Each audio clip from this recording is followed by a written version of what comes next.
Hi folks, so this should be another one of these quickie videos.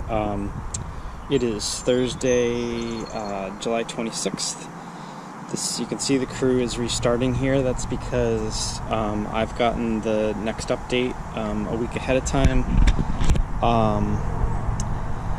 And I wish I had something interesting to report, but there really is almost nothing to report.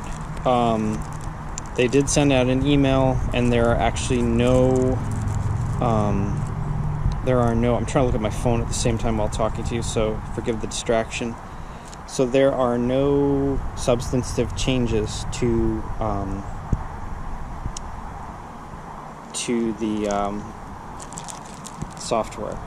And I apologize, I'm still distracted. For some reason, this email that I thought they had sent me, I'm not getting the one that I thought I was supposed to get. Here it is. Finally found it. No notable feature introductions or enhancements at this time. So this is version 1.5 and they actually have a typo in their they actually have a typo in the email. So the heading of the email, or the subject of the email, is version 1.5.158.3, which I believe is the version, and we can check that in a second.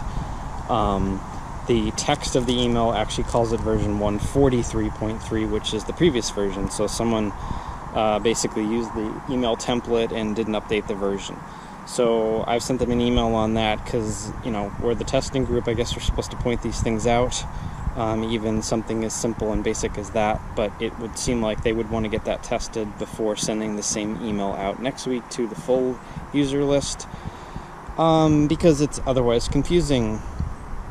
So the other notes here are that they further refined the messaging at the start of the route to tell you whether turn-by-turn is available. They made some sort of fit file formatting change, which I've asked them about, and I haven't gotten an answer to that yet. So I don't know if this is something that they actually want us testers to look at and compare previous fit files with current fit files and see what the formatting is. I guess I could do that myself.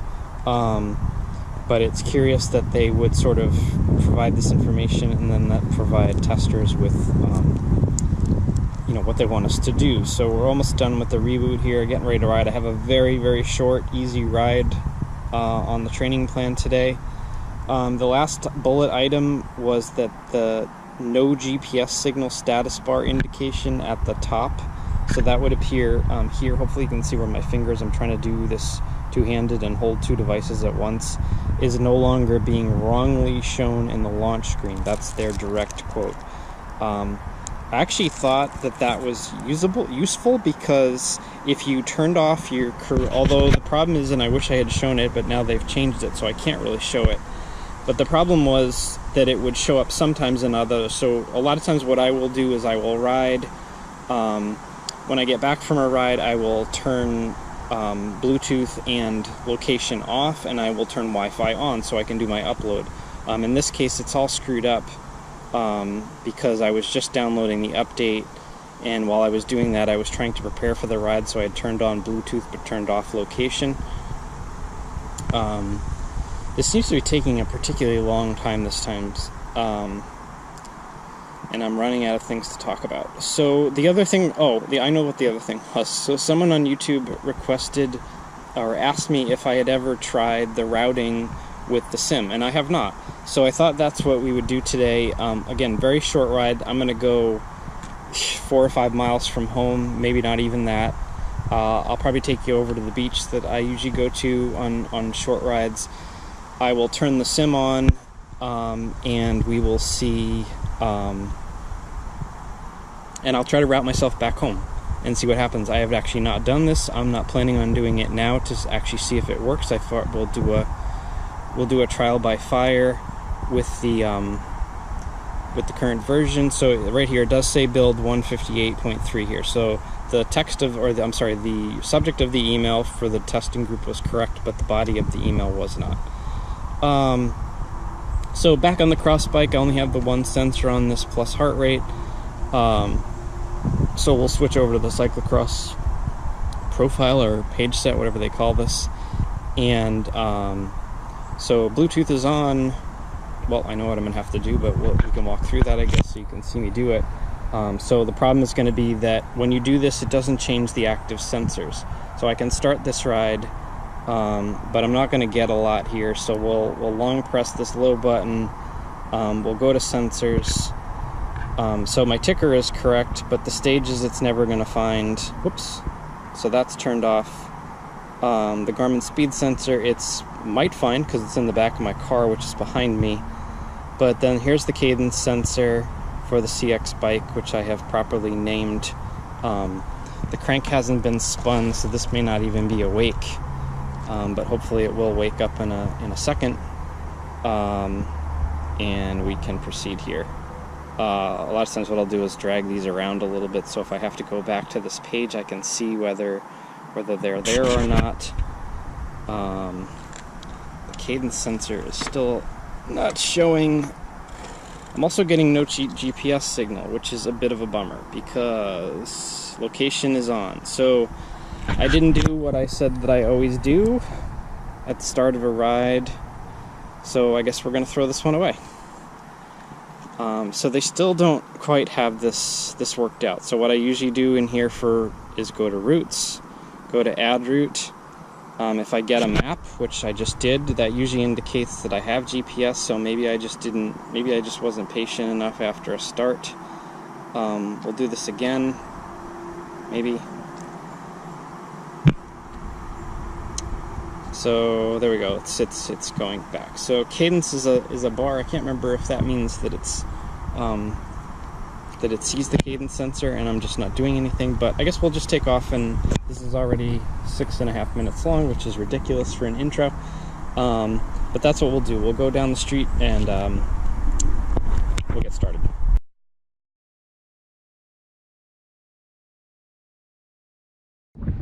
Hi folks, so we're down here at the beach.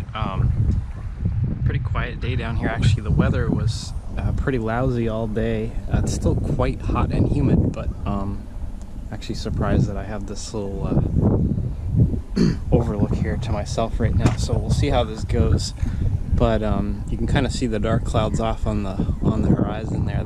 That's the way the weather goes. So it comes from over my shoulder and heads that way. Usually around here, west east. Usually. And this is Barrier Beach, so that I'm pointing is northeast. So when you hear about nor'easters in New England, it's not that the weather comes from that direction, it's that the wind is blowing in that direction. So this beach often takes a beating because the water just flows right in here.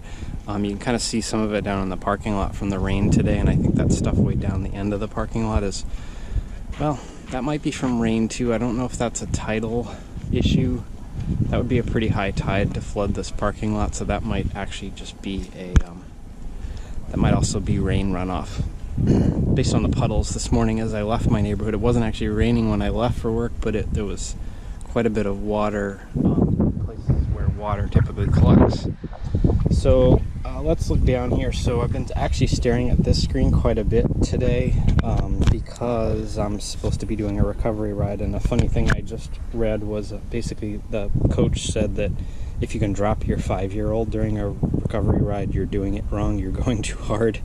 So this actually shows me almost 90% in zone 1, at least for heart rate, so I think I'm probably doing this okay. I'm sure my Strava will wonder why the hell I averaged 12 miles an hour. Clock is still running because I don't have auto pause on this. And here's the map. So I guess what we need to do is hold this button. I have not done this, so we're doing this all, live. What am I forgetting? So we gotta go into the settings here. Here we go. I'll figure it out. So cellular data is off. So we're gonna turn cellular data on. And I'm not really sure if this is gonna work. I guess we can try it. So we're in the route screen. So this would be, if Hammerhead is watching, and I'm told they are watching, this seems to be the kind of things that people want to do with routes mid-ride. I know there's an option, probably if I pull this down again, I could add a route because I'm not riding one, but the way this is working right now is that when you add a route, the Karoo tries to send you to the start of the route. It doesn't know that so if I had a route, and I do, this ride is on a route. In fact, I can probably find it. It's the usual loop from home, so it's in here somewhere. Here it is. So I am down at this little red point here out on this beach. So if I were to add this as a route right now and hit that play button, which you can do, I think it's going to try to route me back to the start. It's not going to pick up from here and then take me the rest of the way. At least I think that's what it's going to do. So, but what someone asked me to try is, because this is, because I'm on cellular data, what I want to try, I guess, is just dropping a pin, and I'm not necessarily going to drop it right on my house. Actually having trouble seeing the map. This is one of those things where, well, alright, so this is close enough. So if I, well, it's not taking.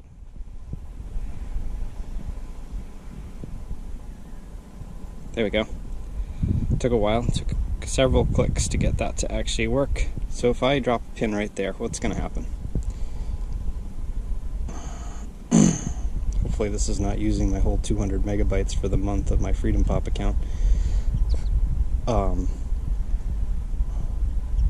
Okay, so that's interesting. So it did take me. Not exactly sure. Well, I think I know what those streets are, and I'm not disinclined to follow it. So hit the checkbox, hit the ride button. I don't know if this saves it as a ride. I'm hoping it lets me continue my existing ride, but it's not critical that it does that. Map data and navigation for this ride are not available offline. Well, I guess I'm gonna try it anyways. So I'm not sure why it said that. We appear to be frozen here, so that's not good.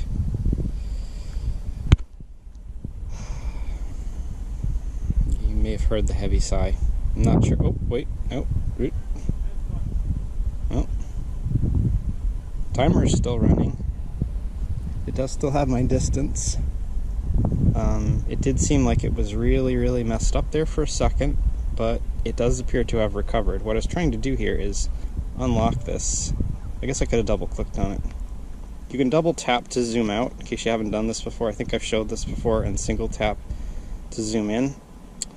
So that gray line is where I've been already, and it is actually routing me home. So I guess what we're going to do is I'll head home and then I'll quickly summarize this. So I've got for a quick video, I've got 2 6-minute clips already. But anyways, this was requested, so hopefully that's useful to you could see kind of what's happening and maybe even how long it takes for it to do this. One more clip.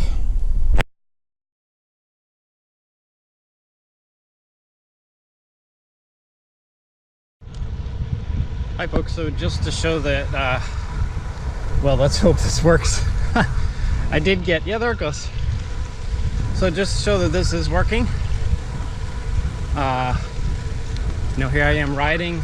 I think the camera turned on fast enough for you to see that popped up while I was riding, and this is routing me home. It's actually taking me a slightly different way that I came out, and there goes my heart rate up into the 2s, so I'm going to play the game of whack-a-mole and try to slow down a little further. I am uphill here, so pretty hard if you don't leave in a completely flat area to not have your heart rate leave zone 1. But anyways, there it is. One more clip. Sorry, I lied the last time. When I'm home, I'll stop.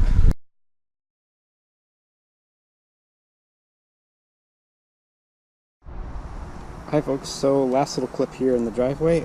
You can see down below, well, I have the ride paused. First of all, that's the little blue bar, so if I pull that up, I can end the ride, save it, add a route, discard it. You can see the destination reach that popped up a few hundred yards down the street here. It was basically wherever I dropped that pin. Apparently I did drop it on a road, and apparently I dropped it on a road that I was actually passing over. So I got that notification. I believe everything is paused, so my heart rate's not going down. That does show 87%, 87.6 if you want to be precise, percent that I stayed in zone 1, so I guess that was the goal for today. I'm actually surprised it took me an hour. I have no idea what the distance, 11.4. So yeah, this is going to be super impressive on Strava tonight. But the map looks good. It did route me home. It did route me in a different...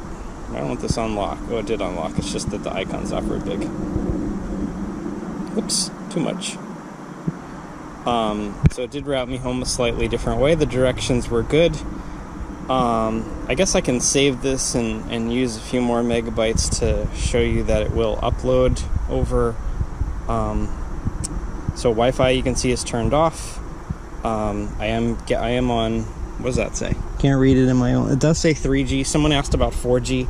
I believe the Karoo does have a 4G antenna in it, but it's either not turned on or I don't believe the card I have would support that anyways. It's, again, one of these free FreedomPop 200 megabyte a month plans. So I don't believe it would support that anyways, but it is 3G. I'm not even going to worry about naming this ride right now. So we'll just hit the upload.